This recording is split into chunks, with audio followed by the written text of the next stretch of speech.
Wo ist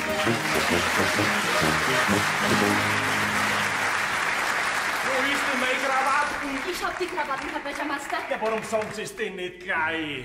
Na, was wuseln Sie denn immer hinter mir rum? Ich kann keine Krawatten binden. Ich kann es nicht. Spiegel ist auch keiner da. Und meine Gattin glänzt wie immer durch Abwesenheit. Immer sind die Weiber weg, wenn man es braucht. Elsa! Wenn ich Ihnen vielleicht helfen dürfte, Herr Bürgermeister. Na, tut's doch die Finger weg. Das macht mich doch erst recht nervös. Zitzlerin, ich bitte Sie, Zitzlerin, mach nicht wieder ein Gesicht wie der sterbende Schwan persönlich. Das ist das Letzte, was ich heute noch brauchen kann.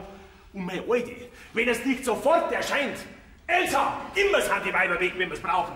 Gut, wie? Ich bin ja da, aber bitte. Wo ist meine Festrede? Dort, wo Sie es vor 5 Minuten hingelegt haben. Ja, und wo ist das? Ja, meinen Sie vielleicht die Frage zum Spaß? Hier liegt sie. Und wenn Sie mich jetzt weiter so anschreien, dann können Sie Ihren blöden Spritzbrunner ohne mich einweihen. Was haben Sie gerade gesagt? Blöder Spritzbrunnen.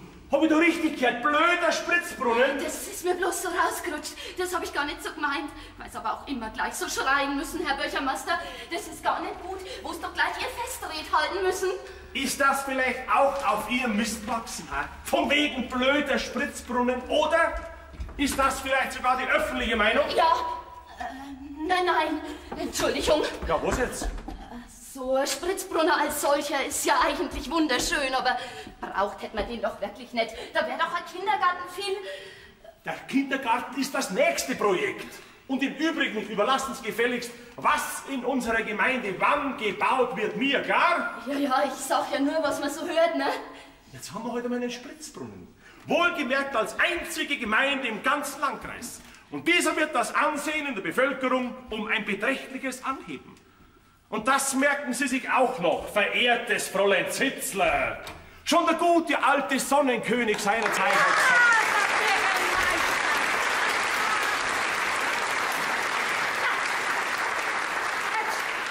Jetzt wirft er sich schon mit dem Sonnenkönig in nur Haferl. Ach, das muss bestimmt in die Festrede mit rein. Brummer, Sie haben mir gerade noch gefällt. Es gibt heute nichts zu putzen. Auf Wiedersehen. Ja, schau ich vielleicht in mein Festmantel aus, als wir wenn ich putzen darf? Na, ich muss die Festlichkeiten miterleben. Und wenn dann der Ramasuri vorbei ist, dann fahre ich sofort zu meiner Tochter. Die kriegt doch ein Kind. Ah, das haben Sie uns jetzt bereits 9 Monate lang jedes Monat vorgekaut. Hoffentlich ist der Schratzen bald da, dass endlich eine Ruhe hergeht. Na. Jetzt geht's erst an. Die Wehen haben schon eingesetzt. Bitte, Brummer. Verschonen Sie mich mit Ihren Wehen. Verehrte Festversammlung. Ja, ich weiß schon. Vor so einer Festrede ist man quasi ja auch in den Wehen, gell? Oh, heute raucht er wieder keinen Gurten. Dürfte ich die Damen bitten, draußen am Spritzbrunnen mit der Festgemeinde zu warten? Na, der plätschert mir zu laut. Und dann muss ich dauernd aufs Heisel rennen. Und noch, mein, so kann es nicht nach Haus. So, was ist denn los? Ihr Krawatten hinkt ja auf 7:30. Hören Sie nicht auf, sind Sie wahnsinnig, ha? Wo ist mein Hut? Auf dem Tisch liegt er. Fräulein Zitzler, lassen wir unseren Bürgermeister allein. Für seinen Grant ist die Ehefrau zuständig und nicht wir armen, kleinen Würstel. Sie sagen's, Frau Brummer. Und braucht hätte man wirklich nicht den Spritzbrunnen, Herr Bürgermeister. Oh, Bürgermeister, die haben vielleicht eine Sprache beieinander. Verehrte Festversammlung, Versammlung. Wir haben uns heute um diesen wunderschönen Spritzbrunnen versammelt. Versammlung, das klingt ja irgendwie saublöd, das geht ja so nicht. Das muss ja geändert werden. Herrschaftszeiten haben wir nicht. Hallo, Schatzi.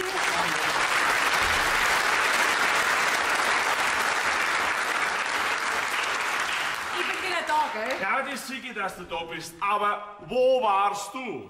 Jetzt regt ihr bloß nicht schon wieder auf. Ich bin ja nur rechtzeitig da. Und umziehen kann ich mich auch noch. Also. Wo warst du? Immer sind die Weiber weg, wenn man es braucht. Deine Tochter glänzt auch durch Abwesenheit. Und das an so einem Tag. Naja, lasst's mich allein. Verehrte In Festversammlung. Rosenheim war ich noch geschwind und hab mir Kleider gekauft. Und wenn du nicht die ganze Zeit schon deshalb gemosert hättest, hätte ich nicht heute am letzten Tag noch fahren müssen. Das hätte sie überhaupt nicht braucht. Der Kleiderschrank, der ist voll, da druckt's die Wände nach, so viel Fetzen hängen drinnen. Aber natürlich, die Gädigste, die braucht einmal wieder für grad eine halbe Stunde wieder einen neuen Hodern. Freilich, wir haben's ja. Ja, bin ich vielleicht der Sonnenkönig und du die Madame Pompadour? Gott, du redst vielleicht einen Kaster her. Und jetzt hör bloß auf. Sonst kannst du nämlich ohne mich dein depperten... dein Spritzbrunnen einweihen. Glaubst das? Schau mich an. Ich habe einen einzigen Trachtenanzug und der ist noch pfennig gut. Ja. Und hoffnungslos altmodisch. Ein Trachtenanzug ist zeitlos und wird somit nie altmodisch. Ich zeig mir jetzt um. Ja, heut. Bind mir meine Krawatten. Ach, für das kannst du mir also brauchen. Weißt du was? Bind das selber. Ja, hast du da noch König aufmutter beim Zahno? Jetzt pressiert's aber, Herr Bürgermeister!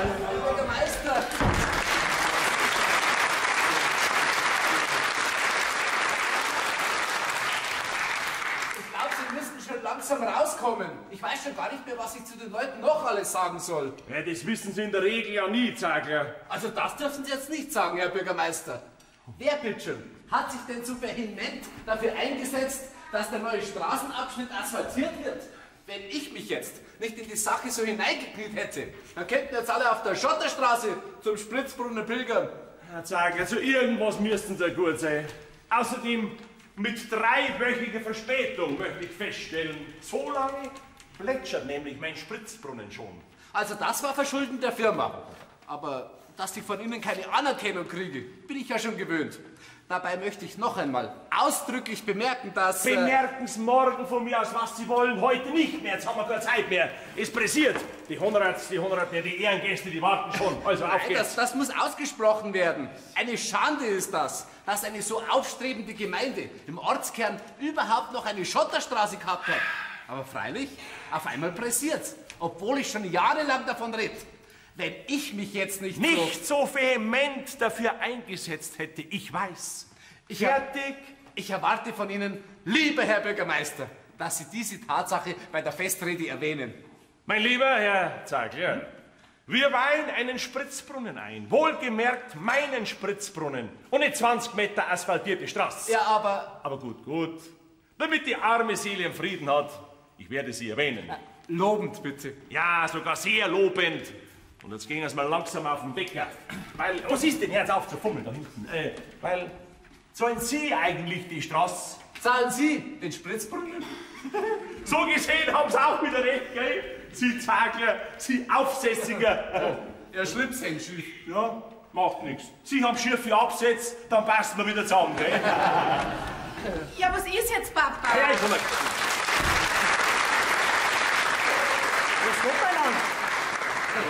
Grüß Gott, Fräulein Gundi. Ja, ist gut, Herr Zagler. Mein zukünftiger Herr Schwiegersohn, sauber beieinander, ist ein fescher Bursch. Respekt, sauber. Also, sag auf geht's, komm. Sehr konservativ. Hast jetzt du gerade dem Zagler sein Gesicht gesehen? Ja. Der darf ja mir am liebsten auf der Stelle umbringen, wenn er kann. Ja, mei, er liebt mich halt hoffnungslos. Diese total verklemmte Brillenschlange. Dass der gegen mich als Konkurrenz keine Chance hat, das ist ja wohl klar. So klar ist das auch wieder nicht. Immerhin ist er Beamter mit Pensionsberechtigung. Und was hast du mir dagegen zu bieten? Außer deinem schiefen Eck und einem Haufen Arbeit? Du sagst ja nichts gegen unsere gut gehende Gastronomie. Das schiefe Eck ist weit über unseren Ort hinaus bekannt. Von überall kommen die Leute her. Okay, die gehen doch nur in ein schiefes Eck, weil sie in der Kurve 3 Meter auf der Straßenlau steht. Da haben wir schon was Besseres. Einen Spritzbrunnen. Ja, hör mal bloß mit dem auf. Dieses Geplätscher regt mich vielleicht auf. Die regt das Geplätscher auf und mir regt dein Name auf. Was? Wurzbichler. Stell dir doch bitte mal vor, wenn wir lauter kleine Wurzbichler haben. Schrecklich. Du wirst es mit Fassung und Würde tragen, wenn du erst einmal Frau Wurzbichler bist. Oh Gott. Schmusen, Kind, später. Machen wir mal geschwind den Reißverschluss zur Kunde. Ich glaube, ich habe das Kleid doch ein bisschen eng gehabt. Schon wieder ein neues Kleidl, Mama. In deinem Schrank hingen mindestens 15 Dirndl, die du erst einmal angehabt hast. Ja, das gehört ja auch so für eine First Lady. Machst du jetzt da rumstehen? Na, eigentlich nicht unbedingt. Ja, dann schwinde endlich. Ja, klar. Entschuldigung. Also bis später, Mausl. Wie der jetzt impertinent grinst hat, als ob er schon zur Familie erklären darf. Au! Jetzt hast du mich zieh halt deinen Bauch ein, Mama. Was meinst denn du, was ich die ganze Zeit mache? Also Mama, so geht das nicht. Hast du denn das nicht anprobiert? Selbstverständlich habe ich es anprobiert. Da hat es ja auch noch hervorragend passt. Was? Ja, fast hervorragend. Mama, gesteh, was hast du daher noch Neues reingedruckt? Bloß ein ganz kleiner Eisbecher. Tropical Grande. Ja, dann wundert mich nichts mehr. Sag einmal, dass du immer so hemmungslos sein musst. Ich bin doch eh so bescheiden. Bloß bei Eisbecher. Bei Eisbecher, da kann ich einfach nicht widerstehen. Weißt du was? Ja, jetzt schnaufe ich mal nicht mehr, gell? Ja, jetzt. Jetzt ist er zu. Jetzt hat sie zerrissen. Und an allem ist bloß dein Vater schuld.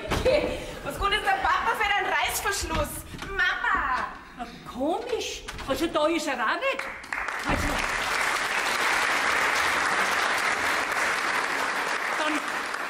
dann weiß ich auch nicht, wo er ist, unser Herr Bürgermeister. Ja, aber die Festlichkeiten haben doch jede Minute zu beginnen. Okay, bei uns geht's nicht so genau auf die Minute.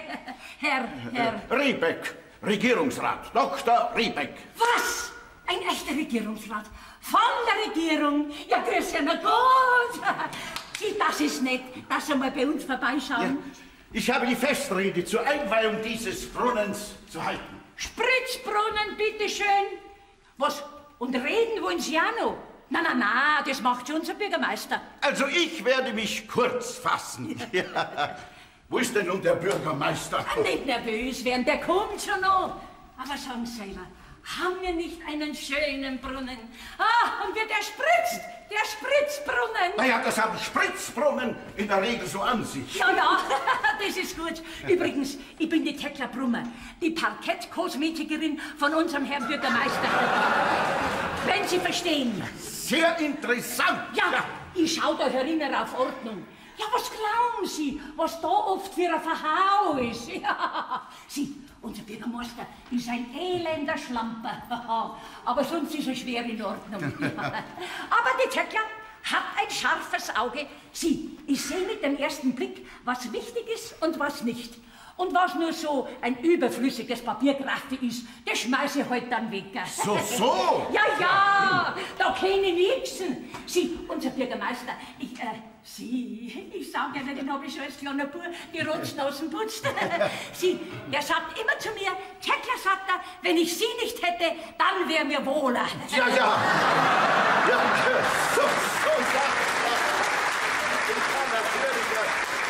Ich werde nun mal doch. Nein, was wollen Sie denn bei der Hitze draußen? Sie kämen schon noch dran.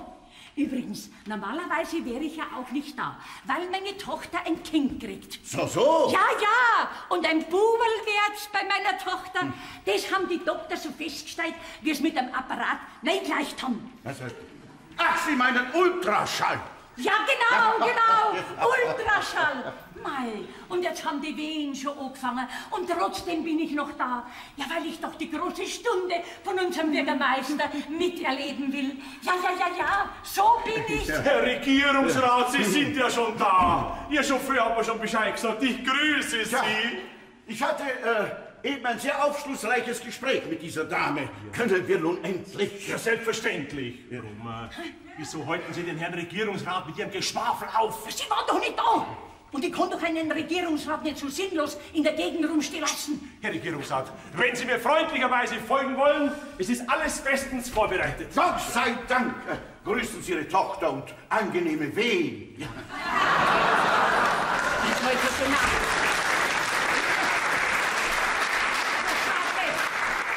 So saublöd kann auch bloß ein Mannsbild daherin, als wir wenn Wehen was Angenehmes wären. Die Finger nicht, Brummer! Meine Frau soll gefälligst einmal rauskommen. Ja, was denn noch alles? Frau Bürgermeister, es geht los. Ja. Also was war Spritzbrunnen, den ganzen Zirkus überhaupt wert war? Ja, meine Worte, aber auf die hört man ja nicht. Mal sagen Sie, schauen Sie, Frau Bürgermeister, jeder Mann, und wenn er noch so alt ist, braucht ein Leben lang ein Spielzeug. Ja? Und das Spielzeug von unserem Herrn Bürgermeister ist nun mal sein Spritzbrunnen.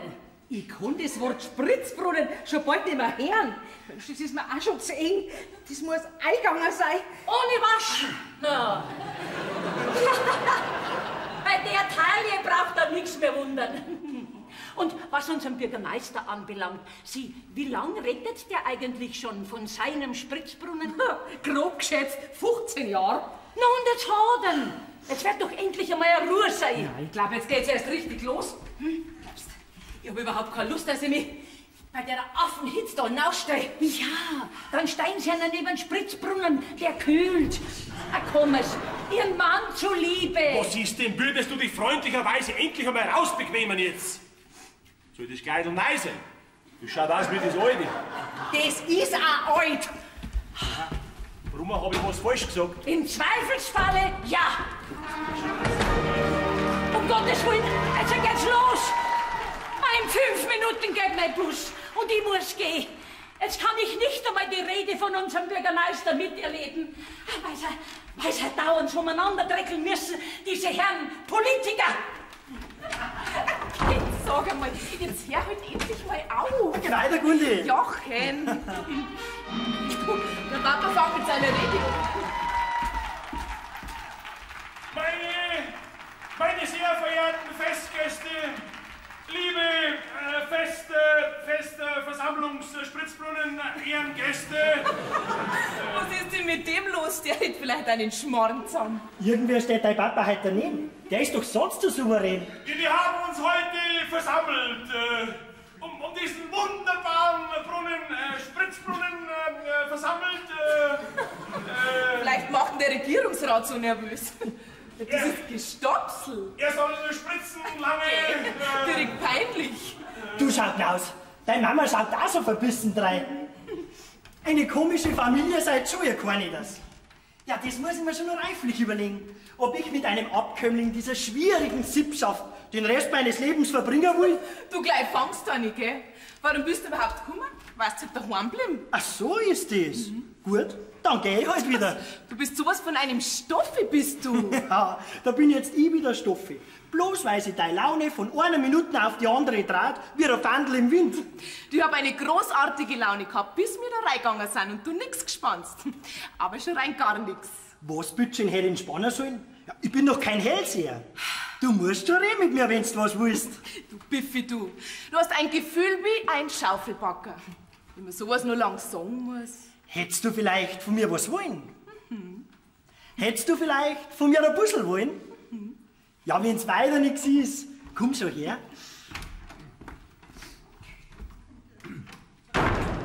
Entschuldigung. Keine Ursache jetzt, Zagler. Ist der Papa schon fertig mit seiner Rede? Ja, das heißt, er versucht eben einen Schluss zu finden. Ja, dann schauen wir doch miteinander, ob er ihn findet. Wollt's, Herr Zagler? Aber gerne, Fräulein Korneder. Aber eigentlich wollte ich ja... Mit mir rausgehen, stimmt's? Bitte? Selbstverständlich. So eine Gespinner, die Hähner. Ja, was wollt ihr denn überhaupt sein? Na wart! No, pass auf, sonst ertritt er dich. Selber! Nicht frech werden, wir schon, ja, nicht frech werden, gell? Zagler! Die Zitzler muss her, wo ist denn diese Zitzler? Zitzler! Herr Bürgermeister? Zitzlerin, ich beschwöre Sie, wo wird der Spritzbrunnen abgedreht? Wieso abdreht? Ein Spritzbrunner soll doch spritzen. Ja, fragen Sie mir keinen Trichter im Bauch. Jetzt wird er halt abgedreht, weil der Regierungsrat wünscht, dass er für die Dauer einer Rede abgedreht wird. Depp, mir hat mich auch verstanden. Also wo? Das war's doch ich nicht. Für einen Wasserhahn bin ich jetzt wirklich nicht auch noch zuständig. Aber der Herr Bürgermeister selbst müsste doch eigentlich darüber informiert sein. Ich kann mich doch nicht um jeden Wasserhahn bei uns im Ort kümmern. Entschuldigung, um jeden nicht, aber um den vom Spritzbrunner. Sagen Sie mir nicht, um was ich mich zu kümmern habe, ja? Der Zagler muss her, aber ein bisschen flott. Wenn Sie nur rumschreien können. Es geht mich ja nichts an, aber ich habe den Zachler mit Ihrer Tochter gesehen. Ja, und? Er hatte den Arm um sie gelegt. Hätte er vielleicht um Sie legen sollen. Also das finde ich jetzt schon äußerst geschmacklos, finde ich das. Warum lasse ich mir das eigentlich bieten? Zagler! Der Hahn! Ich weiß, dass da irgendwo ein Hahn da sein muss. Herr Bürgermeister, wie kann ich Ihnen helfen? Ja, nicht indem Sie den Arm oder sonst irgendwas um meine Tochter schlingen. Herr Bürgermeister, ich versichere Ihnen... Versichern Sie mir, was Sie wollen. Zackler, wo wird der Spritzbrunnen abgedreht? Wie bitte? Das kann ich im Moment nicht so präzise sagen. Außerdem möchte ich Sie darauf aufmerksam machen, dass der Herr Regierungsrat gerne seine Rede beginnen bzw. fortsetzen möchte. Zackler, sind Sie vielleicht schwer vom Begriff? Darum geht es doch. Der Herr Regierungsrat wünscht, dass der Spritzbrunnen für die Dauer seiner Rede abgedreht wird, weil das Geplätschere seine Worte nicht richtig zur Geltung kommen lässt. Also wo? Wie hat man doch auch verstanden? Ich verstehe das nicht. Den Hahn meinen Sie? Ja, da müsste ich nachschauen. Ja, dann schauen Sie gefälligst nach. Ist denn jetzt? Der Regierungsrat wird endlich mit seiner Rede weitermachen. Ja, der soll ein bisschen warten, unterhalten ein bisschen. Ja, mit was denn? Wir denn? Ja, das ist ja mir wurscht. Von mir aus machst du ein Striptease oder was, ne? Du bist unmöglich. Die bloß Musik, die soll nicht so lange Pause machen. Ja, spult halt einmal! Ja, und Sie, Zeiger, stehen ja nicht so blöd da und gaffen diesen blöden Spritzbrunnen an. Ja, ich denke nach, wo sich der Hahn befindet. Das müsste doch eigentlich aus den Plänen ersichtlich sein. Dann holen Sie die Pläne. Bedauere, aber ich bin für die Ablage nicht zuständig. Das liegt alleine in der Kompetenz von Fräulein Zitzler. Dann holen Sie mir die Zitzler, bevor es mir endgültig am Vogel hinaushaut. Jawohl. Das gibt es ja nicht.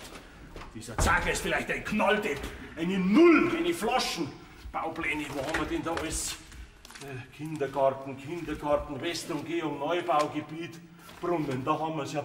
Ich hätte mir doch sagen lassen sollen, wo dieser Spritzbrunnen abgedreht wird. Sie wünschen? Zitzlerin. Sie wissen doch, wie sehr ich Sie schätze. Da merkt man aber leider sehr wenig davon. Dann sage ich es Ihnen hiermit nochmal. Verehrtes, hochgeschätztes Fräulein Zitzler, ich wüsste nicht, was ich ohne Sie tät. Und ich bitte Sie vielmals für alles um Entschuldigung, was ich jemals in welchem Ton auch immer Unschönes zu Ihnen gesagt habe. Aber ich flehe Sie an, ich bete Sie an, suchen Sie mir diesen Hahn von dem Spritzbrunnen, bevor er narrisch wäre, dass der Regierungsrat endlich seine Weisheiten loswerden kann. Da brauchen Sie keine so lange künstelte Rede dafür halten. Da, in dem Ordner sind Sie doch drin. Ich habe doch keine Zeit jetzt. Sie muss ja wieder raus, sie muss ja praktisch vor Ort sein. Wenn Sie mir also freundlicherweise das Platz, wo dieser Hahn sich befindet, auf meinem Schreibtisch ablegen würden, wäre ich Ihnen sehr, sehr dankbar. Musik! Ja, ein bisschen schneller geht's nicht. Na? Was ist denn jetzt? Ein bisschen schneller geht's nicht. Na! Was ist denn überhaupt los? Der Regierungsrat, der wünscht, dass der Spritzbrunnen für die Dauer seiner Rede abgedreht wird. Der hochgeschossene Depp, der. Ja, dann dran er halt an. Das darf man ja furchtbar gern. Wir wissen ja nicht, wo der Hahn ist. Vom Spritzbrunnen? Ja. Ha. Warum fragst du da nicht mich?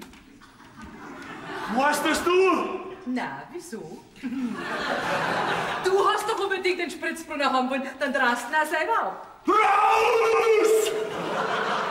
Sowieso. Aber lang werde ich den Regierungsrat nicht mehr bei Laune halten können. Ich glaube, da hilft jetzt wirklich nur ein Striptease. Das verstehe ich nicht. Und? Haben Sie es gefunden? Na, alle Pläne sind da, aber ein Blatt, das Bewusste, das fehlt. Das gibt es doch nicht. Entschuldigen Sie, Herr Bürgermeister, aber meine Geduld wird nun wirklich etwas überstrapaziert. Warum wird denn der Brunnen nicht abgestellt? Entschuldigen Sie, Herr Regierungsrat, das ist ein kleines Missverständnis. Ein Augenblick. Der zuständige Mann, der ist im Augenblick nicht greifbar. Also was heißt hier zuständiger Mann? Diesen kleinen Handgriff werden Sie doch wohl selbst machen können. Ja. Oder liegt das vielleicht unter Ihrer Bürgermeisterehre? Nein, das Problem liegt an einer ganz anderen Stelle. Ja, dann sagen Sie mir doch, wo der Hahn ist und ich werde ihn selbst abdrehen. Ja. Mein Gott, das ist doch einfach lächerlich, eine Staatsaffäre daraus zu machen.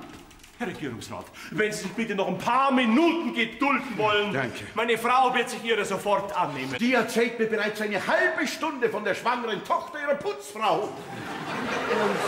Ist etwas ermüdet. Ja. Gut, ich gebe Ihnen noch 5 Minuten für diese überaus schwierige Aufgabe, einen Wasserhahn zuzudrehen. Dann werde ich mich wieder verabschieden. Langsam, Herr Regierungsrat. Noch 5 Minuten gebe ich Ihnen dann. Nicht in dem Ton, Herr Bürgermeister. Zitzler, mein allzeit guter Geist. Defiliermarsch! Der Plan muss doch irgendwo sein. Nicht? Herr Bürgermeister, wenn Sie jetzt auch gleich in Tränen ausbrechen, in dem Ordner ist nichts, aber auch rein gar nichts über einen Hahn zum Auf- oder Abdrehen zu finden. Theo, bleib ruhig. Bleib ganz, ganz ruhig, Theo.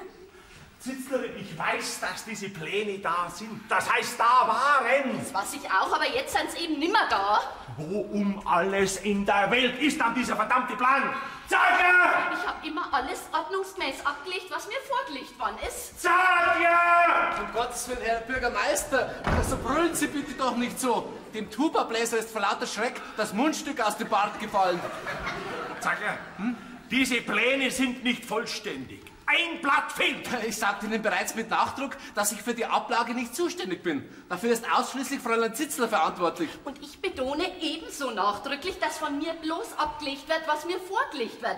Wenn also diese Pläne nicht vollständig waren, dann... Was wollen Sie damit sagen, Fräulein Zitzler? Dass die Schlamperei bei Ihnen liegt, Sachler. Und im Übrigen schreien Sie mich gefälligst nicht so an. Jawohl, schreien Sie gefälligst das Freund Zitzler nicht so an. Wenn das einer tut, dann bin das ich, klar. Tatsache ist, dass ein Blatt fehlt. Und ich schwöre euch beiden, ich werde so lange suchen, bis ich diese bodenlose Schlamperei schonungslos aufgedeckt habe. Klar? Klar. Ich würde sagen, recherchieren wir nochmals mit Besonnenheit und Ruhe. Sie, Fräulein Zitzler, legen nur ab... Ordnungsgemäß ab, was Ihnen von mir vorgelegt wird. Korrekt. Ja, wollen Sie nicht vielleicht bei Adam und Eva anfangen? Nein, Herr Bürgermeister, es geht um einen ganz entscheidenden Punkt. Ich lege Fräulein Zitzler nur vor, was mir nach letzter Überprüfung durch den Herrn Bürgermeister auf den Schreibtisch kommt. Ja? Und? So sehr ich das bedauere, aber es sieht fast so aus, als hätte ich die Pläne von Ihnen nicht vollständig ausgehändigt bekommen. Was ist jetzt los? Ja, da schlägt ja dem fast die Krone ins Gesicht. Jetzt soll ich schuld sein, weil ihr zwar in einer bodenlosen Schlamperei nicht mehr wisst, wer was wohin getan hat, aber das hat Folgen. Mit Sicherheit. Den Herrn Regierungsrat werden wir in wenigen Minuten von hinten sehen. Und mich können es leider nicht kündigen. Bedauere. Ja, grinst es nicht so blöd. Also ich muss schon beten. Herr Regierungsrat, doch nicht Sie. Ein Missverständnis jagt das andere. Nein, kein Wunder, wenn man von lauter unfähigen Mitarbeitern umgeben ist. Das interessiert mich nicht im geringsten, Herr Bürgermeister. Worin bitte liegt das Problem, einen Hahn zuzudrehen und diesen Spritzbrunnen abzustellen?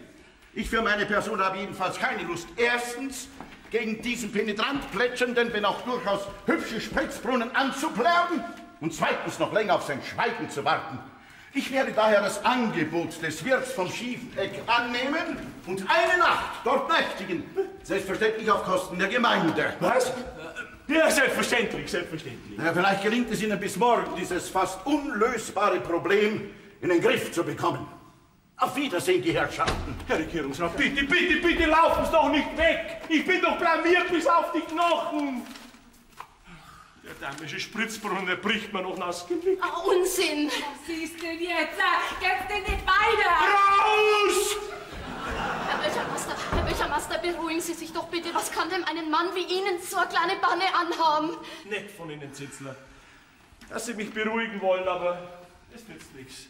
Damit ist das Problem leider auch nicht aus der Welt. Moment, jetzt erinnere ich mich. Ich habe doch vor ein paar Tagen ein paar Pläne in Ihrem Büro auf Ihren Schreibtisch gelegt. Und am nächsten Tag waren sie bereits abgelegt. Wie immer. Ja, aber an ein bzw. zwei Blättern wollte ich mit Ihnen, Herr Bürgermeister, ein paar Unklarheiten besprechen und habe sie auf meinem Schreibtisch liegen lassen. Dort waren sie aber am nächsten Morgen nicht mehr. Dadurch ist die Sache bei mir in Vergessenheit geraten. Beziehungsweise, ich hatte wohl automatisch angenommen, die Sache hätte sich erledigt und wurde abgelegt. Also, ich habe nichts von Ihrem Schreibtisch weggenommen. Und ich tue grundsätzlich nichts weg. Die Brummer! Die Putzfrau muss her. Ja, aber die kriegt doch ein Kind. Nicht Sie, die Tochter. Das macht nichts, die soll warten, die soll es verschieben, zurückhalten. Zitzler, renn es zur Bushaltestelle. Jawohl, Herr Bürgermeister. Ich renn gleich mit, dann geht's schneller. Nur zu deiner Information. Der Herr Regierungsrat ist jetzt endgültig weg. Und? Kriegt jetzt die Blasmusik endlich ein Bier? So viel Sie wollen. Elsa, ich bin ja so froh. Was du nicht sagst. Und warum? Ja, weil meine Ehre wiederhergestellt ist und ich nicht der einzige Depp bei uns in der Gemeinde bin.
Heiliger Schildbürgerstreich, wird ihm der Spritzbrunnen zum Verhängnis.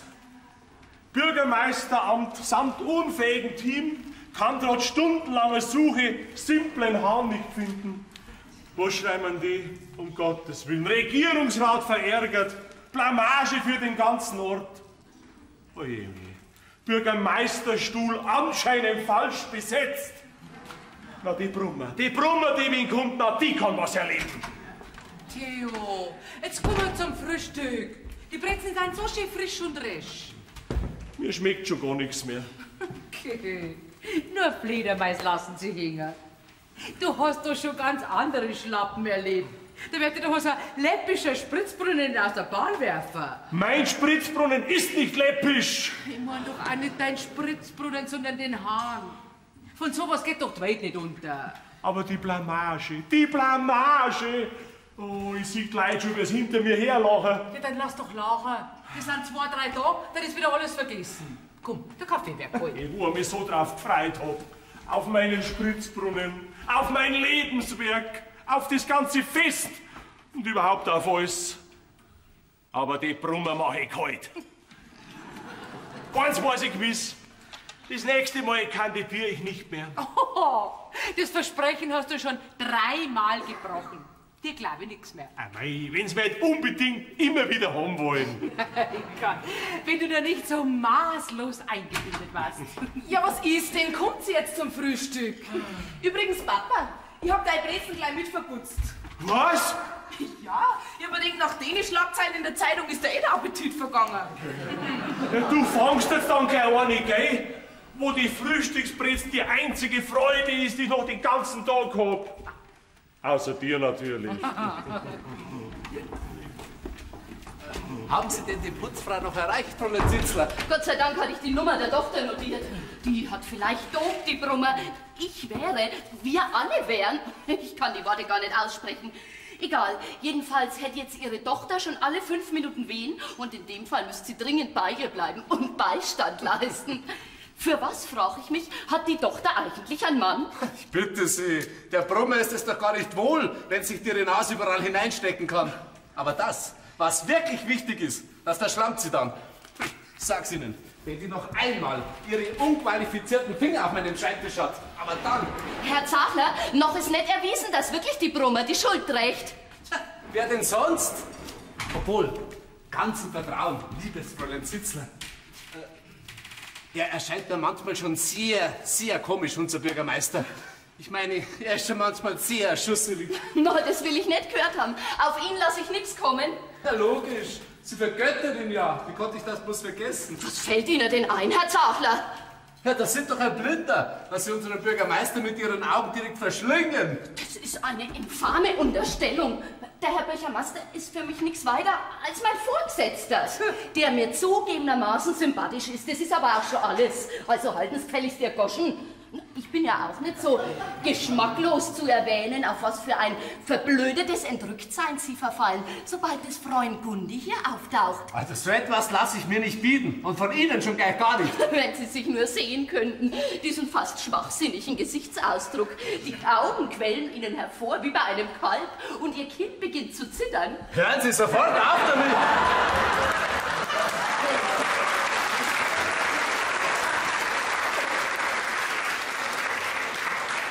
Wenn Sie wüssten, wie lächerlich und eines Mannes unwürdig Sie sich aufführen. Sie sollen den Mund halten, Sie übrig gebliebene, tüttlige Ziege, Sie! Sonst das noch einmal. Was ist denn das für ein Schrei da heraußen? Ich darf doch schon bitten. Also mit dieser Person arbeite ich keine Minute mehr länger in einem Raum zusammen. Und ich möchte augenblicklich an Herrn Bürgermeister sprechen. Der Herr Bürgermeister frühstückt. Und er hat das Recht, dass er das Frühstück in Ruhe einnimmt. Habe ich mich da klar ausgedrückt? Aber wenn er fertig gefrühstückt hat, dann... Dann werde ich sofort klären, dass mit dieser Dame eine weitere Zusammenarbeit nicht möglich ist. Augenblick, ich weigere mich länger mit Ihnen zusammenzuarbeiten. Also jetzt schaut euch alle zwei. Als ob wir halt keine anderen Sorgen hätten, als über eure privaten Streitereien. Herr Zagler, Sie suchen jetzt bitte den Gemeindebeschluss bezüglich des neuen Kindergartens raus. Ich weiß nicht, ob der Herr Bürgermeister das wünscht. Er wünscht es. Und Sie, Freund Zitzler, setzen sich zu mir her und trinken eine Tasse Kaffee, gell? Gundi, bring mir einen 2 Tassen. So, Sie trinken den Kaffee, das beruhigt die Nerven. Und dann erzählen Sie mir, was passiert ist. Bruchstücke haben wir ja sowieso gehört, so laut wie Sie da herausgeschrien habt. Aber der Zachler hat angefangen und mich zutiefst verletzt. Aha. Jetzt schau her, Mama. Guten Morgen, Freund Gundi. Morgen, Fräulein Zitzler. Überhaupt möchte ich da nicht drüber sprechen. Nicht mit Ihnen, Frau Böchermaster. Geht's, Freund Zitzler? Meinen Sie, ich hab nicht schon längst gemerkt, wie sehr Sie meinen Mann verehren? Um Gottes Willen, Frau Böchermaster, ich versichere Ihnen... Oh mein Gott, was soll ich denn bloß sagen? Jetzt beruhigen Sie sich doch einmal. Trinken Sie einen Schluck Kaffee. Ich weiß doch, dass Sie nichts Unrechts machen würden, oder? Ich kann halt nichts dafür. Ihr Dio ist einfach so ein toller Typ.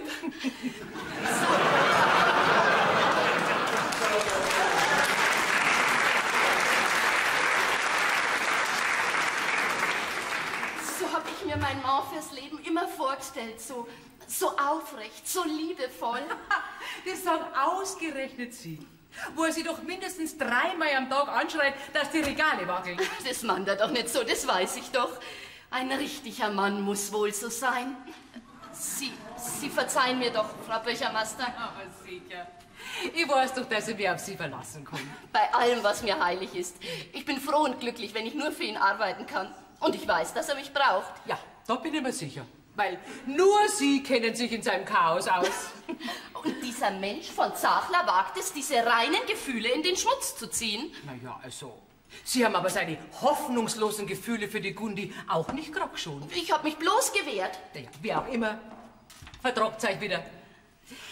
Und noch eins möchte ich Ihnen so ganz im Vertrauen von Frau zu Frau sagen. Ja, Frau Böchermaster? Mein Mann ist kein Heiliger. Wenn er sich das als manchmal selber einbildet. Er ist ein Mensch mit Fehlern wie wir alle, den ich manchmal am liebsten auf den Mond schießen möchte. Aber weil Sie ihn lieben, würden Sie ihn auch wieder runterholen. Mit Sicherheit. Hier sind die gewünschten Unterlagen. Danke, Herr Zagler. Jetzt sitzen Sie einmal daher und trinken eine Tasse Kaffee. Danke. Sie bleiben sitzen. Und Sie setzen sich daher. Donnerwetter noch einmal. Ich schau wieder nach, gell?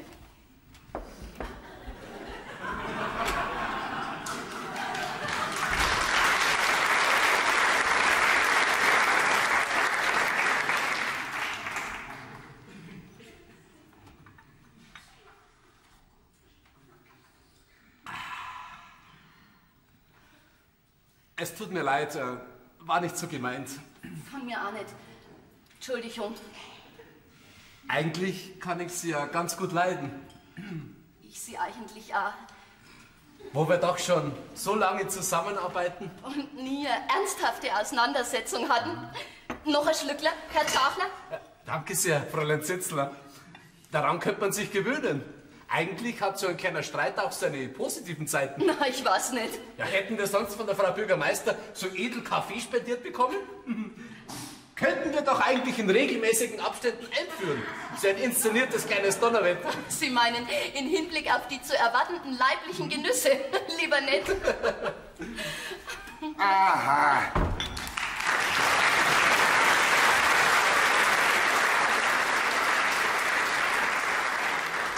Jetzt ist mir schon klar, warum aus diesem Rathaus immer so geniale Beschlüsse rauskommen.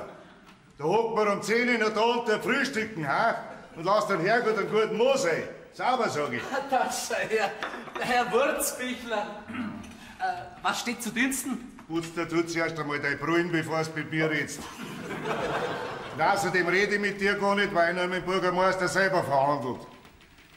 Obwohl mit dem auch nicht mehr los ist wie mit dir. Erstens, der Herr Bürgermeister ist auf einer Sitzung. Ja, am Heisel wahrscheinlich.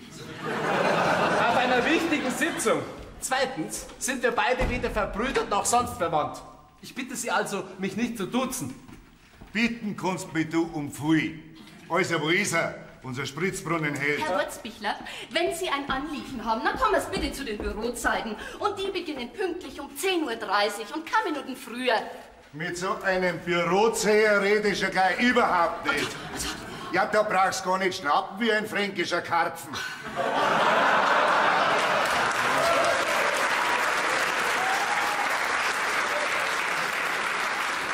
Und wenn euch ihr zwei einputzt, dass mir jetzt eine halbe Stunde daher hockt und wartet, bis der Herr Bürgermeister geruht zu erscheinen, weil der Herr hochwohlgeboren bis um eine Einführung schlaft, dann kennt ihr den Wurzbichler-Pauli aber schlecht. Geh mal auf Zeit. Bürgermeister! Theo! Zum Rasto! Oder soll ich reinkommen? Diese blärende Stimme kann nur dem Wurzbichler kehren. Mit was kann ich dem freundlichen Herrn dienen? Ja, so schauen also eure Sitzungen aus. Mit dem Honig auf der Nase, ha? Und außerdem brauchst du gar nicht so geschwollen daherrennen, weil ich kenne dich noch als ganz anderen. Und jetzt horch mir einmal gut zu. Der Spritzbrunner da draußen hört auf der Stelle auf zum Spritzen. Ist das klar? Meinst, weil du das sagst? Ja. Moment einmal. Zeigler, Freund Sitzler, wir haben doch heute Ortsbesichtigung in besagter Sache. In welcher Sache? In besagter. Zeigler, gehen Sie mal voraus und Sitzler, Sie nehmen einen Diktor, dann nehmen Sie einen Stenoblock mit, das geht auch, okay? Also, ich komme gleich nach, ja? Entschuldigung, wohin voraus nach? Von was rede ich denn schon die ganze Zeit? Ja, vom Spritzbrunner. Ja, da hat er ausnahmsweise mal recht, der Herr Wurzbichler. Also, avanti. Mein Lieber, bin ich zwar kein Star, Raketen in den allerwertesten Schirm. Und jetzt zu dir, Paul. Wo druckt dir denn der Schuh? Gefällt dir vielleicht mein schöner Spritzbrunnen nicht? Naja, der Brunner selber ist ja nicht schlecht. Aber die Spritzerei muss aufhören. Und zwar sofort. Weil das Geplätscher geht mir inzwischen schon dermaßen auf den Wecker. Das hält ja kein Mensch nicht aus. Und außerdem wächst meine Wasserrechnung seit dem letzten Monat ins Unermessliche. Deine Wasserrechnung, wieso? Ja, weil seitdem du deinen depperten Brunner vor meinen Gasthof hingestellt hast, rennen meine Gäste die ganze Nacht zum Bieseln. Und das der packt wiederum mein Gruben nicht. Das ist doch lachhaft, verstehst du, kann ich Schauermärchen nicht. So, dann schlafst du einmal eine Nacht bei mir, du Obergescheiter. Dann hörst du selber, wie das rauscht Stunde um Stunde. Alle 5 Minuten rennt einer aufs Klo und zieht da. Und dann mag der Herr Regierungsrat sagen, dieser Oberdepp. No. Ja, mag er sagen, dieser Spritzbrunnen hat tatsächlich eine gesundheitsfördernde Wirkung, indem er die Entwässerung des Körpers fördert. Du hast ja die Vorteile noch nicht so richtig erkannt. Machst du halt ein Entwässerungs- und Entschlackungshotel draus? Da, du mit dem Spritzbrunner, du merkst ja schon gar nicht mehr, dass deine Antenne kommt. Nix da, der Brunner hört auf zum Spritzen oder ich muss andere Maßnahmen ergreifen. Ui, da krieg ich aber Angst. Möchtest du mir drohen? Ja, zahlst du meine Wasserrechnung? Na, komm, jetzt hör auf. Das ist doch an den Haaren herbeigezogen. Ja, aber so seid ihr alle miteinander. Zuerst könnt's mich und meine Ideen gar nicht genug hochjubeln und dann druckt's mich alle wieder runter. Ja, mei, wenn du so blöd bist, dass du nicht einmal den Hahn zum Abtreiben findest, dann muss ich leider feststellen, und mit dieser Meinung bin ich nicht allein, gell, dass du als Bürgermeister eine totale Fehlbesetzung bist. Da geh weiter, das steht ja schon in der heutigen Ausgabe von unserem Kasbladl. Ja, da muss es stimmen. Ja, freilich, natürlich. Wer hat denn am lautesten geschrien? Ja, so ein Spritzbrunnen muss her, das hat nicht jeder. Das hebt das Ansehen unserer Gemeinde. Ja, stimmt ja. Aber da habe ich noch nicht spritzen hören, das Klump da. Und wenn mir ich vorstelle, dass der jetzt bis ans Ende meiner Tage vor meine Fenster spritzt und plätschert, dann muss ich leider sagen... Ja, ist ja gut, Paul. Wir tragen ja ab. So. Ja, zumindest bei der Nacht. Da gibt's nur ein kleines Problem, gell? Wir müssen halt wissen, wo der Hahn ist. So ein Weg. Ja, das brauchst du nicht immer wieder so unterbuttern. Wenn die Brummer zurück ist, dann werden wir ja wissen, wo die Pläne sind. Ah, da schau her. Ja, das ist ja interessant. Bei euch weiß nur die Putzfrau, wo die Pläne sind. Hochinteressant. Besonders für die Presse. Du, das, wenn's nicht raus. Was ist nachher?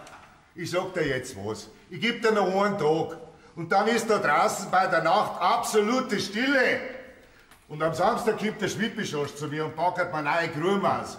Und zahlen tust das du. Ja, freilich, ich bin ja nicht deppert. Was? Gut?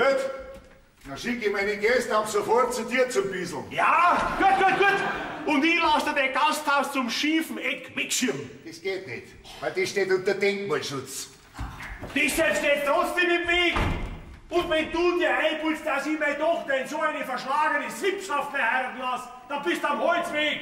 Und wenn's da du einbildest, dass ich meinen intelligenten Buben von so einem Deppenhaufen wie es Kohleder seid kassieren lasse, dann bist du auf der Brennsuppe dahergeschwommen. Mein Lieber, du, dieser Deppenhaufen, der hat doch voll... Au!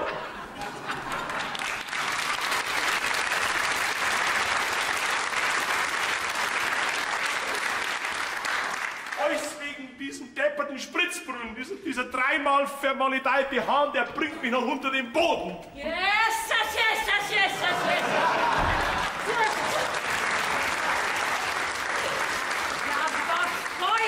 Denn überhaupt da ich habe? Eine ahnungslose, unschuldige, rechtschaffene Putzfrau von ihrer gebärenden Tochter wegzureißen, die gerade mittendrin ist in die schönsten Wehen? Brummer, Sie kommen mir gerade recht. Ja, Sie mir auch. Ruhe! Jetzt red ich. Nein! Gerade stehe ich mein Koffer an der Tür ab, da leitet das Telefon. Und die Zitzlerin, die hysterische Hinnerbläht, nein, ist ja sofort wieder zurückgekommen, weil ein Plan fehlt. Ja, was gingen denn mich eure Pläne an, ha? Jetzt halten Sie gefälligst einmal die Luft an, sonst wäre ich narrisch. Ja, ich bin schon. Bin ich da für was verantwortlich? Außer für mein Schrupper, mein Putzlappen und mein Kiewe, ha? Jetzt mäßigen Sie gefälligst Ihre Stimme, da hört ja alles auf. Ich hab ein Wort und damit basta. Aber das sag ich Ihnen, gell? Die Busfahrt hin und zurück, die zahlen Sie mir auch. Jesus Maria Josef. Oh, heilige Dreifaltigkeit. Jetzt ist mir schlecht. Das ist ja kein Wunder nicht, wenn Sie immer so rumbleiben müssen.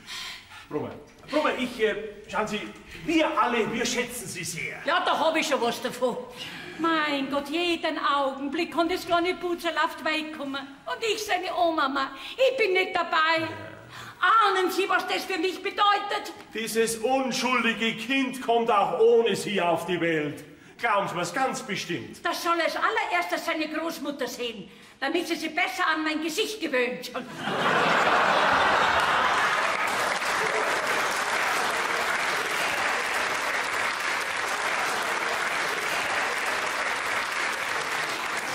Das fürchte ich, das wird allerdings eine Zeit dauern, aber an der Stimme wird sie ganz bestimmt recht bald erkennen. Brummer zur Sache. Warum ich Sie bedauerlicherweise wieder zurückbeordern habe müssen, hat folgenden Grund. Es dürfte so ungefähr eine Woche bis 10 Tage her gewesen sein. Da sind Sie auf dem Schreibtisch vom Zagler gelegen. Was, ich? Nein! Die Pläne von diesem verdammten Spritzbrunnen. Können Sie sich an die Pläne erinnern? Meine Pläne, die schauen alle gleich aus. Ja, und die spritzen ja nicht.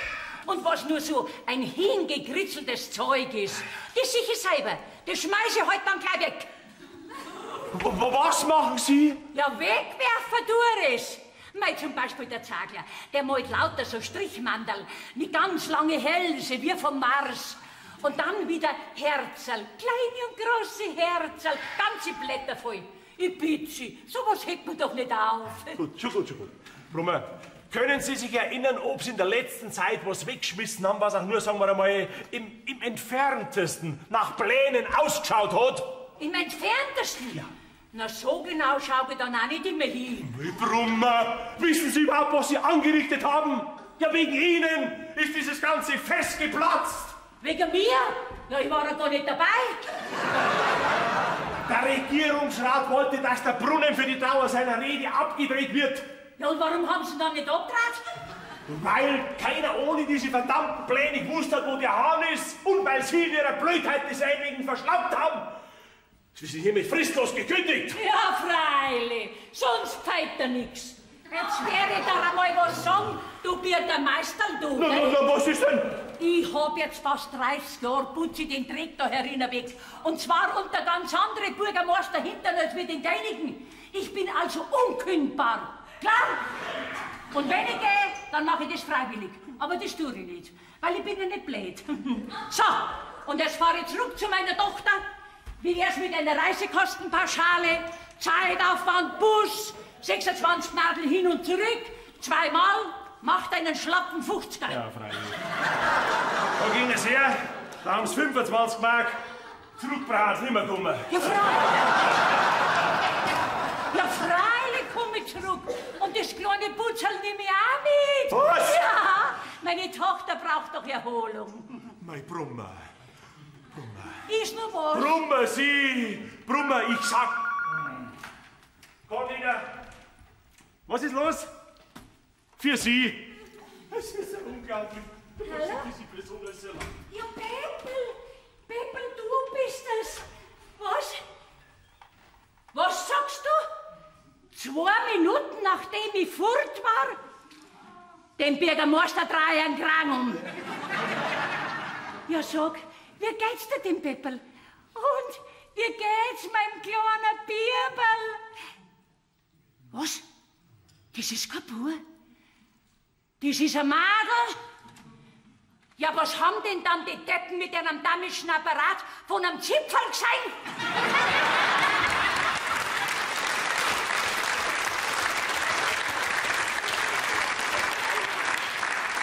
Und, gell, lieb schaut's aus, ha? Blaue Augen hat's, na. Und mir schaut's gleich. Oh, Baby, komm gleich wieder. Ich bin gleich wieder da, das muss ich sagen. Pferde, Madel, Pferde. Mei, mir schaut's gleich, mir. Hoffentlich verwachst du das mit der Zeit. Kommt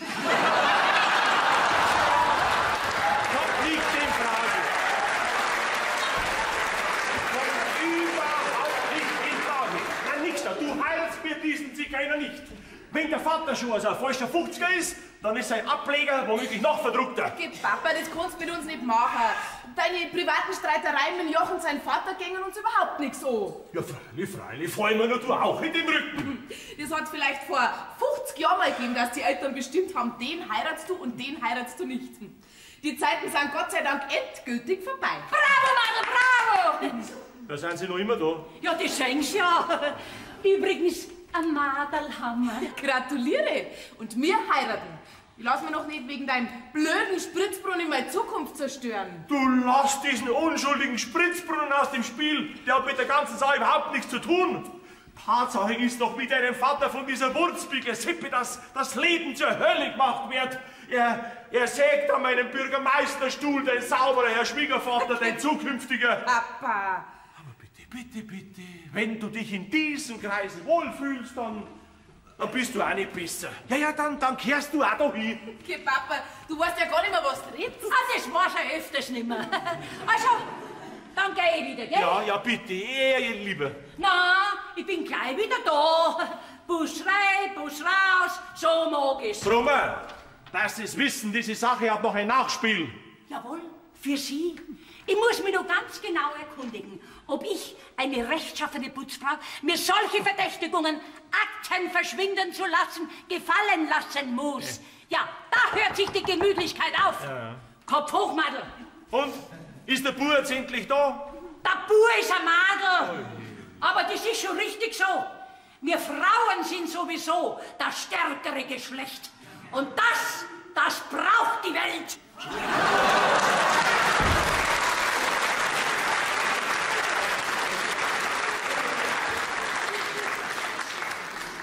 Schau, Papa, was soll denn jetzt mir auch noch streiten?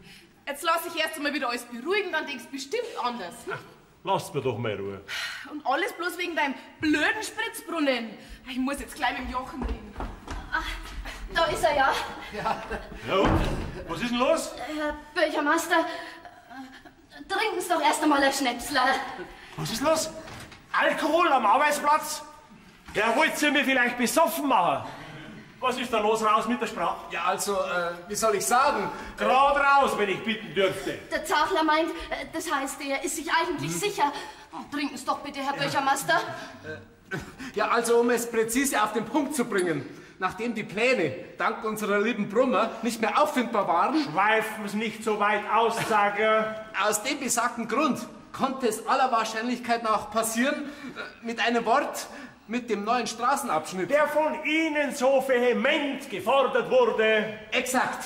Mit diesem Straßenabschnitt wurde der Hahn für unseren Spritzbrunnen zu asphaltiert.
Sagen. Wer schreit da?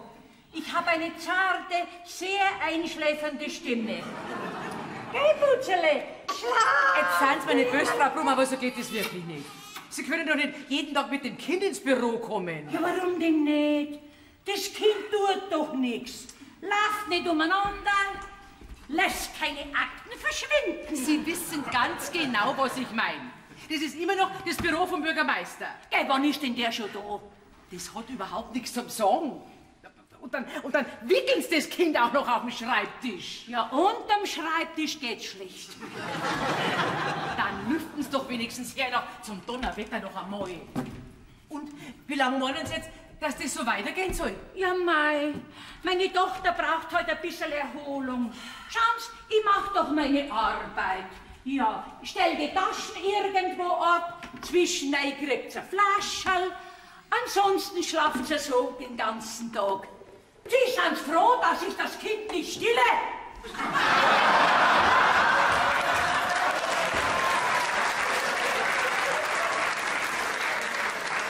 Jetzt hat ja gerade nachgehen. Also, gegen Sie kommt man wirklich nicht auf. Aber bitte, Frau Brummer, sorgen Sie dafür, dass mein Mann nicht damit konfrontiert wird. Man, Sie können Sie ja ab und zu einmal zu mir nachsteigen, die Kleine. Ja, das war nett von Ihnen. Sie auf das Angebot warte ich schon lang. Unglaublich sind Sie. Ja, das sagt mein seliger Brummer, hat das auch immer gesagt. Na, schauen Sie her, wie lieb das schlaft, wie ein Engel. Und das zarte kleine Goschel kommt ganz nach mir. Naja. So, mein Schneckerl, jetzt gehst du mal mit zu mir raus, gell? Wie heißt's denn überhaupt? Melodie Samantha. Und mit dem depperten Namen muss das arme Kind ein ganzes Leben lang rumlaufen. Melodie Samantha? Und Sacker, wie schaut's aus?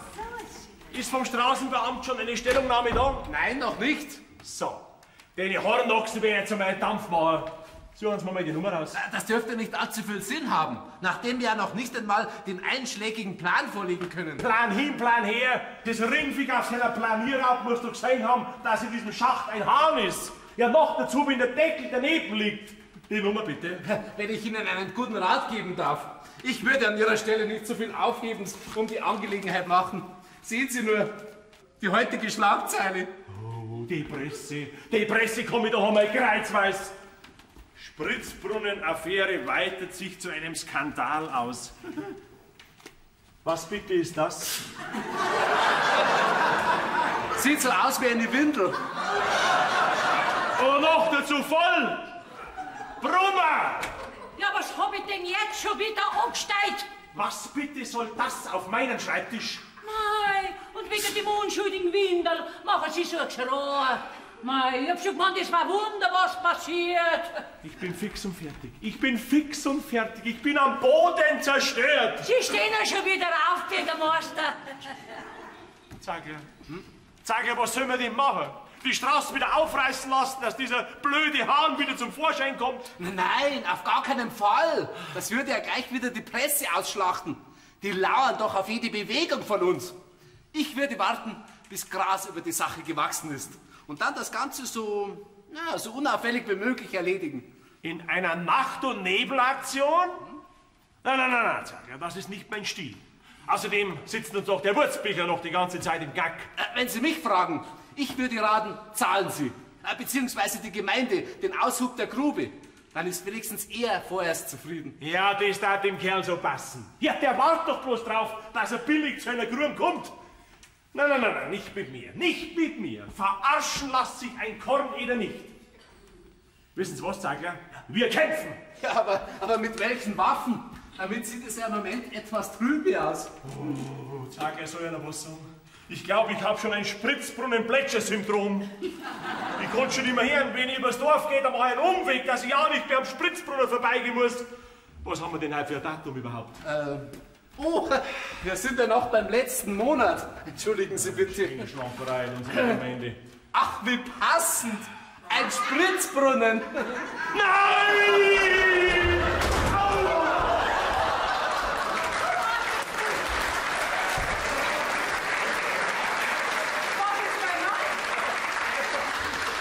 Die Nerven, verehrte Frau Bürgermeister, nur die Nerven, nicht weiter beängstigend. Sie sind schon gut. Was glauben denn Sie, was ich seit dem denkwürdigen Einweihungsfest mitmache? In der Nacht wacht er alle 5 Minuten auf und schreit, abstellen, sofort abstellen. Sag ja, das endet noch einmal in einer Katastrophe. Wo ist er denn jetzt hin? Und warum hat er denn so geschrien? Deswegen.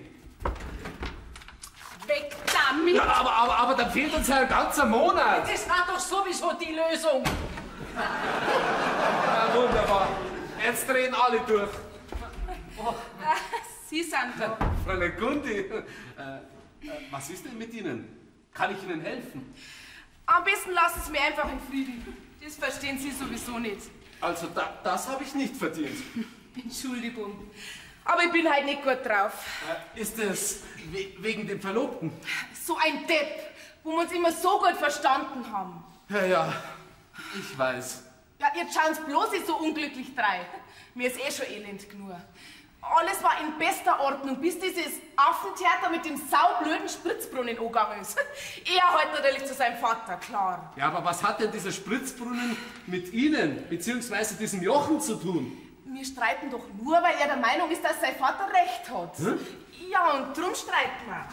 Ach, Fräulein Gundi, ich würde Ihnen ja so gerne helfen, aber wie? Mir ist nicht mehr zum Helfen. Inzwischen weiß ich schon gar nicht mehr, ob ich ihn überhaupt noch mag. Ja? Am besten wär's, den lege ich ab sofort auf Eis. Der soll angekrochen kommen wie ein Hund, weil das um den Knochen winselt. Wie ich. Wie auch immer.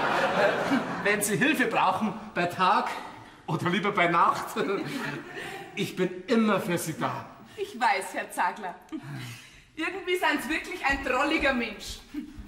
Eigentlich schon.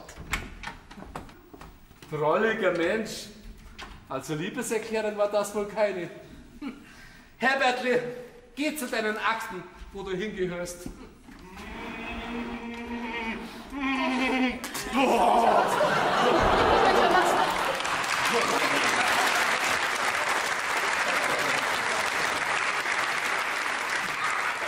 Was machen Sie denn nur für Sachen, Herr Böchermeister? Sie können doch nicht vor allen Leuten im Spritzbrunner heißt ja baden. Ich wollte mich ertränken. Allmächt! Ach, Blödsinn. Ich wollte halt unter Wasser schauen, ob da nicht ein Absperrhahn ist. Irgendwo muss doch da noch so ein Hahn sein. Jetzt beruhigen Sie sich doch bitte, Herr Bürgermeister. Sie sind ja vollkommen außer sich. Ihr Zustand scheint ernster zu sein, als ich angenommen habe. So, und jetzt trinken Sie erst einmal ein Schnäpsler und dann müssen Sie sofort trockene Sachen anziehen. Sie holen sich ja einen Dom. Das will ich ja. Bitte, bitte, Frau Zitzler, keine trockenen Sachen. Nicht, dass ich es am Ende noch überlebe. Sie glühen ja. Sie haben ja Fieberkrämpfe. Nein, ich hab Frostbeulen. Mir friert wie ein Känguru am Nordpol. Jetzt lassen Sie doch den dämlichen Spritzbrunner einfach spritzen und nehmen sich die Sache um Gottes Willen nicht so zu Herzen. Aber die Leute, die herrschen mir hinter mir herlachen. Und die Presse macht mich fertig. Ach, Unsinn. Sie werden sehen, in ein paar Tagen ist alles verbufft. Ja, ich könnte auch einfach so verpuffen. Einfach so. Schön trinken, mein lieber Bürgermeister. Sie werden sehen, das beruhigt. Nein, das macht besoffen. Ist wurscht, sitzt da durch die Flaschen her. So ist brav. So. Und jetzt tun Sie mal die Hosen ran.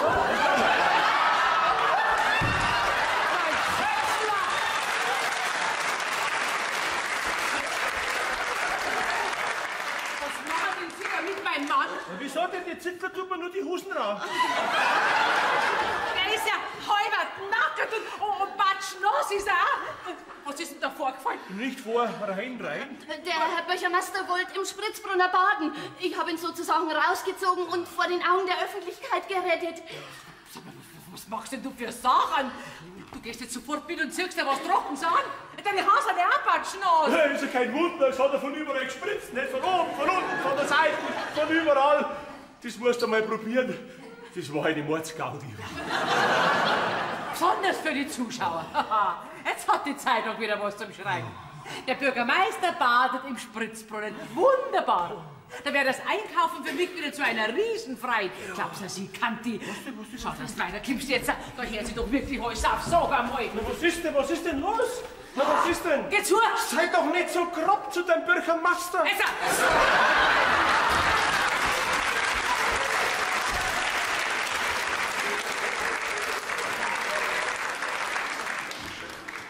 Herr Bürgermeister. Ach ja. So, es ist soweit. Der Backer ist da. Herr Wurzbichler, erstens klopft man an und rumpelt nicht einfach so in ein Amtszimmer. Und zweitens sind Sie schon wieder außerhalb der öffentlichen Bürozeiten da. Sie, Ihr erstens und zweitens interessiert mich überhaupt nicht. Wo ist der Bürgermeister? Nicht zu sprechen. Hä? Ach so, ja. Die muss ja die Frau Bürgermeister erst drucken legen. Das hab ich ganz vergessen. Sparen Sie sich Ihre geschmacklosen Witze. Sie haben doch den Herrn Bürgermeister erst so weit drin, dass er nicht mehr aus und ein weiß. Was, wieso denn jetzt hier auf einmal? Ja, was regt er sich denn so auf? Das verstehe ich nicht. Der soll mal Grub zahlen, 10.000 Mark kostet und der Fall hat sie. Einen feuchten Dreckwärmer. Aber, Frau Zitzler, so unschöne Worte aus so einem schönen Munde. Na, aber das muss einmal gesagt sein. Wenn sich ein Bürgermeister von so einem Spritzbrunner dermaßen aus der Fassung bringen lässt, dann ist er in meinen Augen unfähig für dieses Amt. Aber der Hammer war das schon, gell? Lasst er den Hahn zu asphaltieren. Das muss man erst einmal zusammenbringen. Halten Sie doch die Goschen, wenn Sie keine Ahnung von der ganzen Geschichte haben. Ich habe eine Ahnung. Eine Herr Putzfrau hat die Pläne verschustert, gell? Da fühlt man sich richtig wohl in so einem Rathaus. Bravo, kann man da bloß noch sagen. Herr Wurzbichler, warum, frage ich mich, warum versuchen jetzt alle, vornehmlich Sie, unseren armen Herrn Bürgermeister, wegen so einer lächerlichen Verkettung unglücklicher Umstände fertig zu machen? Ja, mal, weil das ein Gaudi ist. Wenn man zuerst die Pläne nicht findet und dann stellt man fest, dass der Hahn zugepflastert ist. Sehr lustig. Und ist es für Sie vielleicht auch noch ein Gaudi, wenn man mit diesem Spott einen Menschen fast zur Verzweiflung treibt, dass er sich gleich ertränken macht? Im Spritzbrunner? Das hätte er wahrscheinlich nie geschafft. Das steht ja wohl nicht zur Debatte. Diese Aktion war wohl eher ein Hilfeschrei. Ein Hilfeschrei? hat ihn aber niemand schreien hören. Im Gegenteil, gelacht hat er die ganze Zeit. Eine Freude hat's ihm gemacht. Und Kinder sind auch gleich hinten nachgekupft. Und das ist für Sie also eine Gaudi. Begreifen Sie denn gar nichts, Herr Wurzbichler? Ja, ein bisschen leid tut er mir ja schon. Ist ja wirklich saublöd zugegangen, die Geschichte, nicht? Aber mein Grün zahlt er trotzdem. Dann kann der Spritzbrunner von mir auch spritzen, solange er mag. Gut.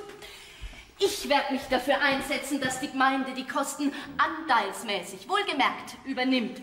Wenn Sie mir Ihrerseits versprechen, dass Sie unserem Herrn Bürgermeister wieder den Rücken stärken und ihm helfen, aus diesem Tief rauszukommen. Ja, das kommt ganz drauf an, wie dieses anteilmäßig ausschaut. Herr Wurzbichler, ich habe Sie immer für einen sehr geradlinigen, aufrechten Menschen gehalten. Das bin ich ja.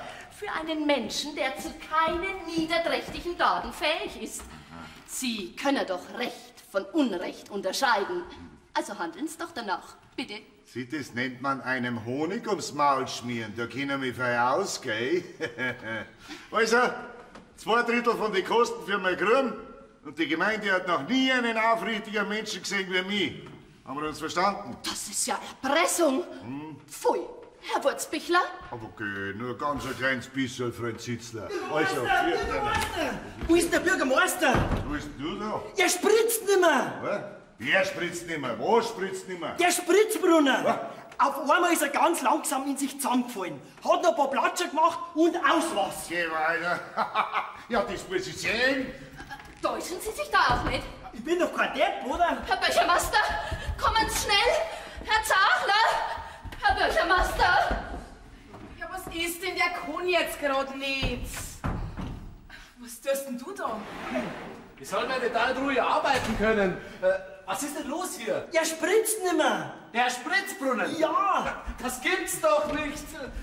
Danke. Was soll das heißen? Er spritzt nimmer. Ja, red in Chinesisch. Oder soll ich das vorsingen? Er spritzt nimmer. Er hat aufgehört zu spritzen. Ja, warum jetzt auf einmal? Ja, das, wenn ich wüsste, dann wäre ich gescheiter.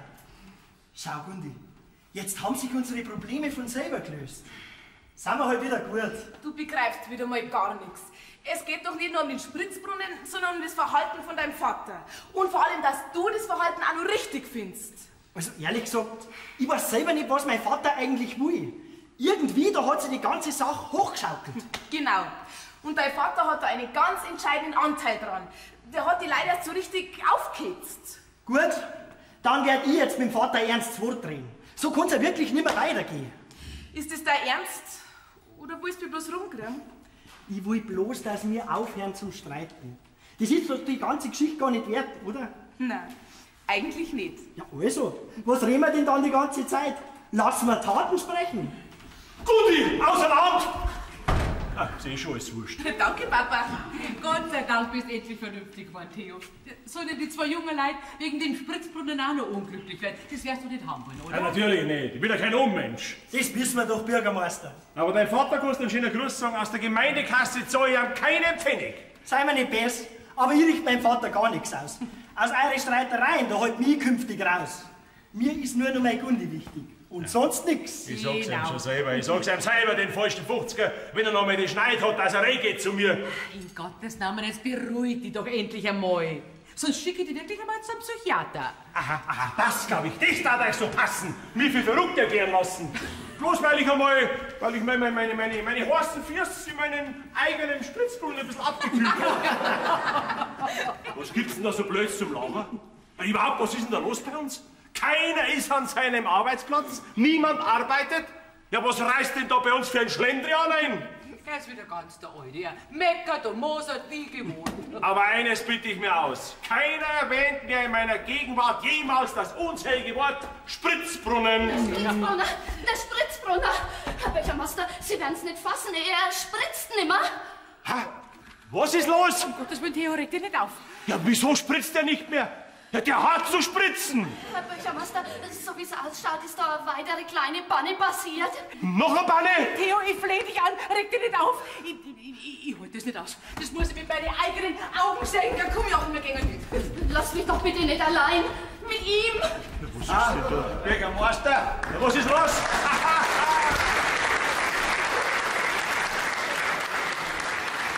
Entschuldigung, Bürgermeister, aber mir ist da was Saudums passiert. Der Schwippischorsch, unser Backerton, der gibt mir die Ehre. Es ist doch auch so, dass ich gerade am Wurzbichler sein Gruben auspackert. Ja und? Möchtest du vielleicht gleich kassieren bei mir? Da bleibt dir der Schnabel sauber. Ich zahle keinen Pfennig. Überhaupt habe ich jetzt andere Sorgen. Der Spritzbrunnen, der spritzt nicht mehr. Also, komm morgen wieder. Ja, grad um den geht's doch, um einen Spritzbrunnen, meine ich. Wieso? Was hast denn du mit unserem Spritzbrunnen zu tun? Es ist doch auch so, dass ich gerade am Wurzbichler sein Gruben auspackert. Verstehst Ja, du? das weiß ich schon. Du wiederholst dich. Ja, es gehört auch einen gesagt, meine, wo ich backen soll. Ich meine, wenn man mir sagt, dass ich da backen soll und sonst nirgends, dann muss man mir das sagen, was da drunter drin ist, wo ich gerade backen tue. Weil das kann ich nicht riechen. Ja, also, weil ich backe immer da, wo man mir das anschaut. Ja. Und mir hat der Wurzbichler ganz genau die Stelle gezeigt, wo ich backen soll. Weil er da sein Gruben hinhaben will. Verstehen Sie? Ja, freilich.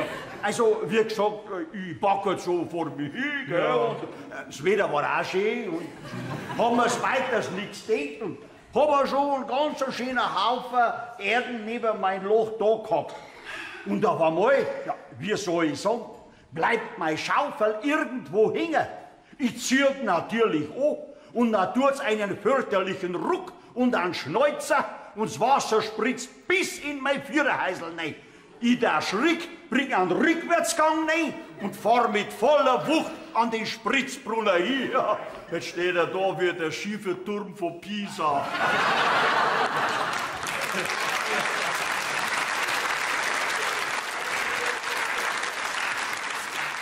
Der spritzt nimmer, nie mehr. Was sagst du da? Ja, bist du wahnsinnig geworden, ha?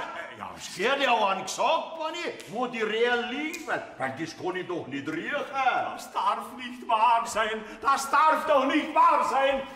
Das hat dieser Wurzbichler, diese linke Type mit Fleiß gemacht. Na, warte. Nein, das darf ich jetzt auch wieder nicht sagen. Ja, die hat doch der Wurzbichler auch nicht gewusst, weil der hat genauso blöd geschaut wie du jetzt, Bürgermeister.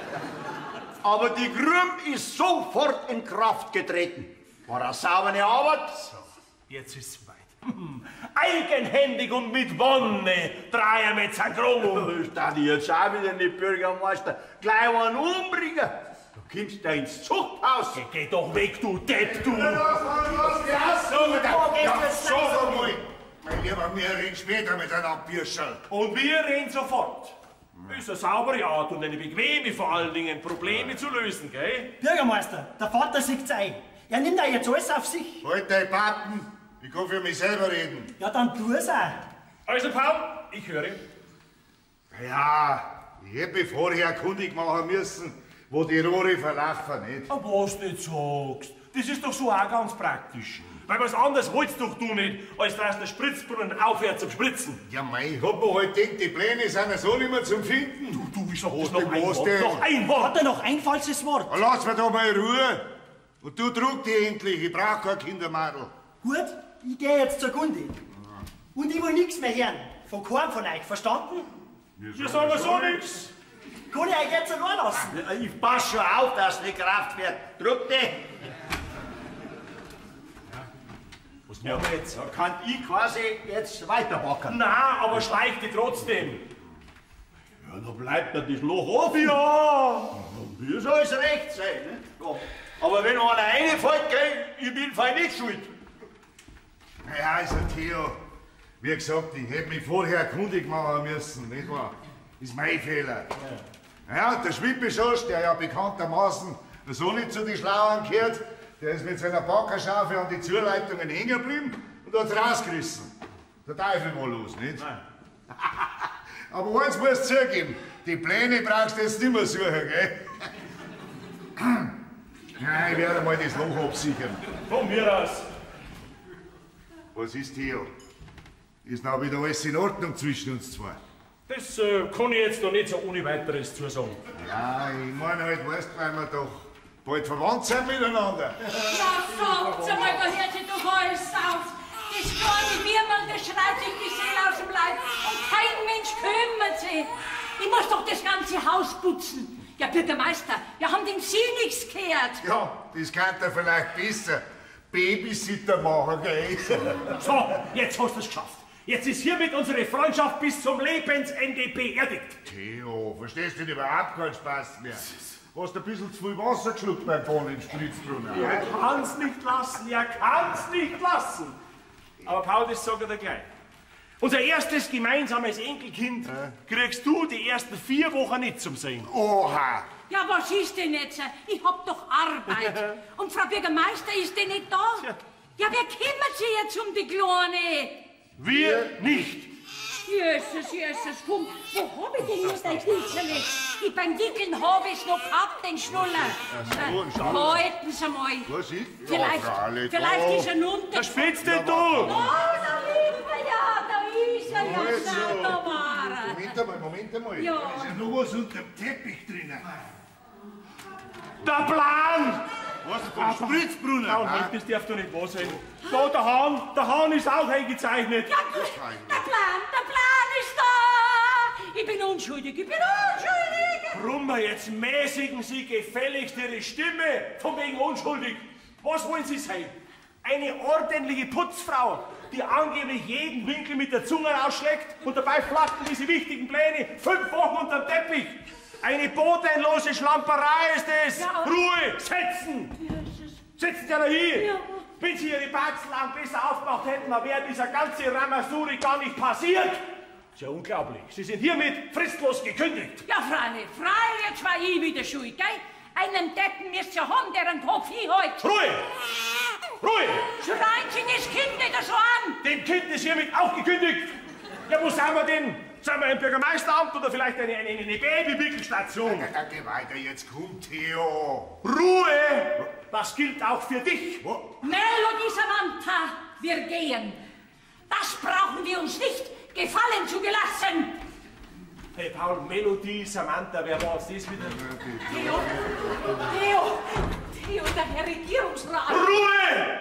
Was, der Regierungsrat? Da muss ich ja schauen, nicht, dass man dir in das Loch reinfällt. Herr Bürgermeister, der Herr Regierungsrat. Hast denn du dem Deppen gesagt, dass wir den nicht mehr brauchen jetzt? Nicht, was jetzt diktiert. Es gibt keinen Spritzbrunnen mehr. Das kannst du ja jetzt gleich selber sagen.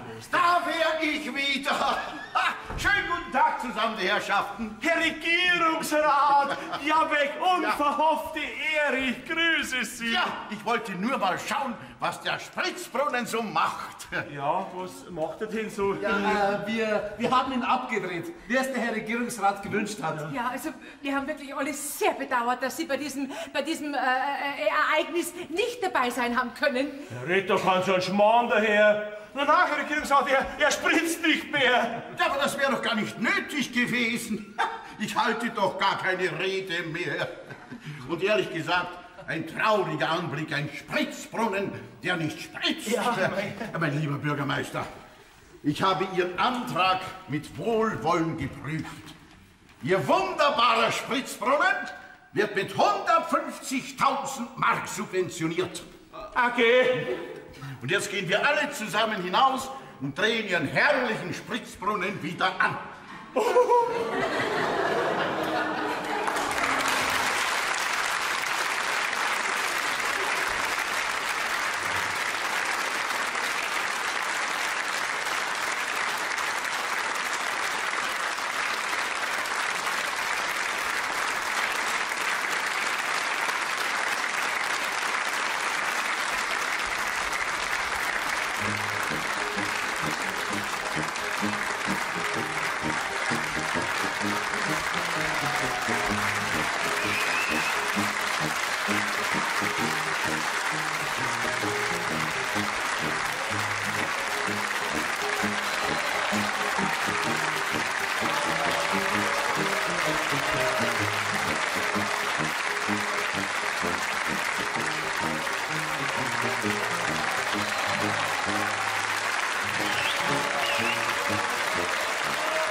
Thank you.